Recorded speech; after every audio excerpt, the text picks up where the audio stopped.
Asaduddin Owaisi here. He is the member of parliament from a lovely city called Hyderabad. I recently went and saw him in action in the lanes of Hyderabad, and the way he's loved, his family is loved in that place. And he is the new politician we need in India. He has studied law, and he's going to talk us about it.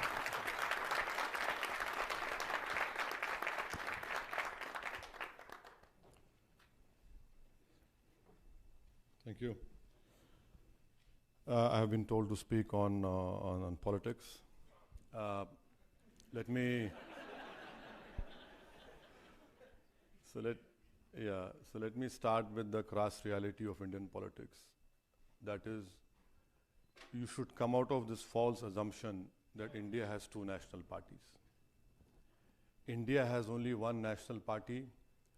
One is BJP, other is 1.5 BJP. And why do I say this? Because I'm reminded of a quote given to a journalist friend of mine during the Gujarat pogrom, which was happening in 2002. Sangh Parivar leader told this senior journalist that Congress is Vajpayee Congress and BJP is Advani BJP. So please come out of this false assumption that you have two national parties. We have only one national party. And yes, the present politics, there is a grave threat to our separation of powers. Earlier also, I cannot say that the earlier regime of Congress or UPA didn't try to weaken separation of powers, but now in the present day, there's a grave threat to that separation of powers. Thirdly, if you have a grave threat to separation of powers, when executive has to be independent, judiciary has to be independent, legislature has to be independent. Unfortunately, what we are seeing now is that you have this overpowering executive which wants to control the legislature and the judiciary. You must have read, sitting in Harvard or sitting in USA, that how 4 senior Supreme Court judges had to do a press conference and basically have to plead with the people of India, please save the democracy. And then you have this great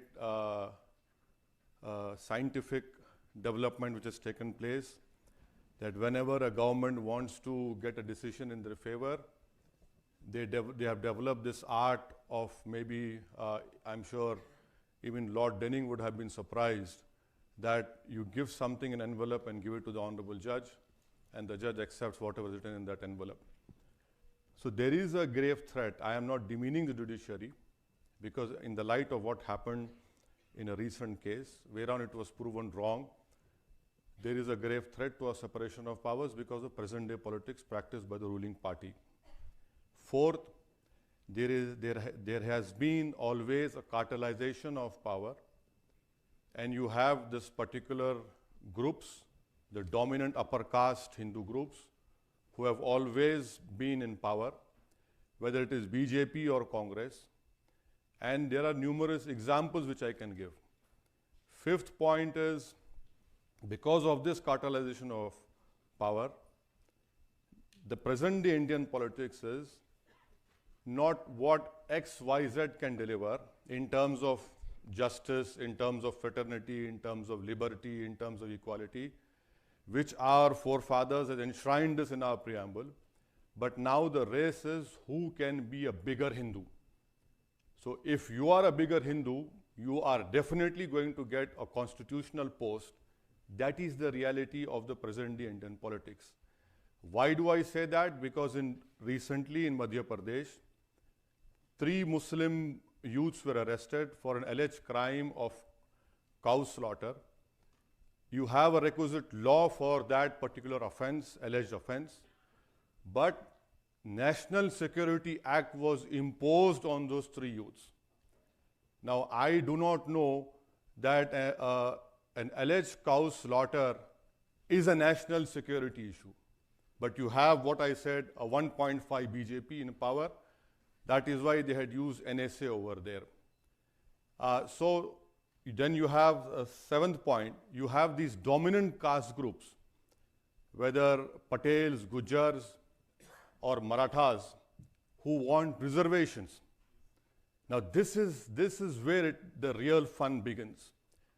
When the dominant caste groups are feeling vulnerable, they want a share in development. This in itself speaks volumes about these people who have a great stranglehold on the power system of our India. So the dominant caste groups are feeling uneasy. So the Supreme Leader, our Prime Minister, decided that why only dominant caste groups? I'll give 10% extra to the economic weaker section, to basically to the upper caste Hindus. Now this goes contrary to our constitution, our basic fundamentals of our constitution, and that is why I started my speech by saying there is a grave threat now to the separation of our powers. The eighth point is the issue of Muslim community. That is, I condemn what happened in Kashmir. It is a grievous crime. I say with all the truthfulness and authority I have that it is Pakistan which is to be blamed for that terrorist offense which took place in Kashmir. And there are no two things about it. But the crass reality of our present day politics, and which has also been reality, that if Asaduddin Owaisi criticizes Pakistan, I am called a true nationalist. The moment I do not criticize Pakistan, my Indianness is questioned. And that is the problem over here. I am a fourth generation Indian. My forefathers rejected the ideology of Jinnah, and we said, no, India is our country. This is the land of Khaja Gharib Nawaz, we will stay here. So I have this great honor and distinction that I'm not only an Indian by birth, but also by choice, which no one can take that away from me. But in the light of what happened in Kashmir, if you go to my Twitter timeline, every second question is, have you condemned this bomb blast? Have you condemned Pakistan? Why don't you go to Pakistan? And so even after 70 years of independence, I am being asked this question, that why don't you go to Pakistan? Now, no one asked, how did that happen? How did that 100 kg plastic explosive got inside Kashmir? No one is asking that question. Because the moment, now I've mentioned it, please watch tomorrow 9 p.m. TV channels. They will have a scrolling saying, Asaduddin Owaisi questions India in Harvard. Now this is the state of our politics. That you cannot question the Supreme Leader, you cannot question one national party, whether it's 1% or 1.5, is a different thing. So what we see now is that Muslims are always questioned. Kashmiris are now being targeted. I'm sure those terrorists must be feeling really happy that how, as a nation, we are not able to stop these thugs who are targeting Kashmiris. For what they are, these are terrorist people who have done it, but they are now successful. And the last point, that is, please understand that I am not a jihadi.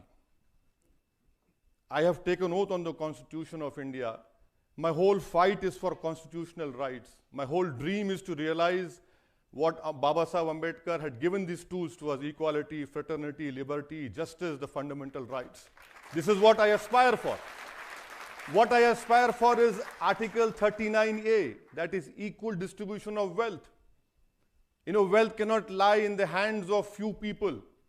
And then you cannot come and tell me, celebrate India. No, I cannot celebrate, because the wealth has to be distributed. That is what the directive principle of our Constitution, Article 39A, talks about. The Constitution is self-encompassing. that the Constitution has to be a living document. Now, please understand that you had if I'm not wrong, in Boston, you had a race and a marathon, right? And you had 2 terrorists who had bombed. Now, we live in India. We are more closer to those stupid fellows who have this ideology. It is very easy for an Indian Muslim to take a bus from Azamgarh and go to Kashmir.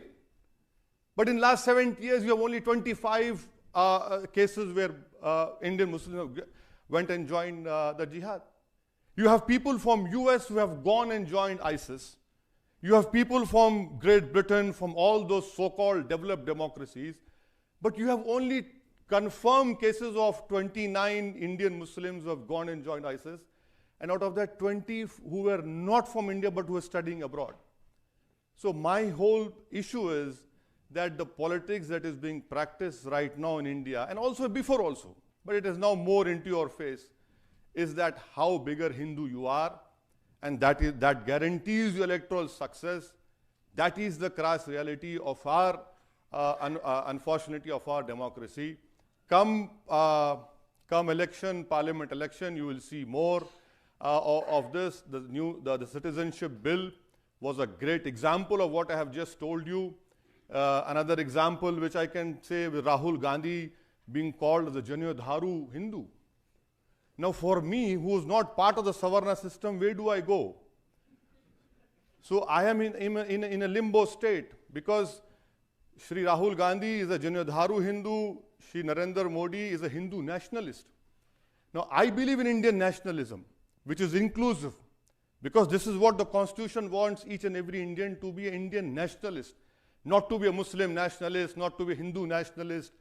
You know, so that is why I say that the whole present day politics is only geared up towards majoritarian form of democracy, which has to be stopped. And I hope, and I'm working, and my earnest desire is that the next government which comes into existence in May, June, would be a non-Congress, non-BJP government, which will reflect the diversity and the pluralism of our country, which is the ethos of our country. Thank you so much.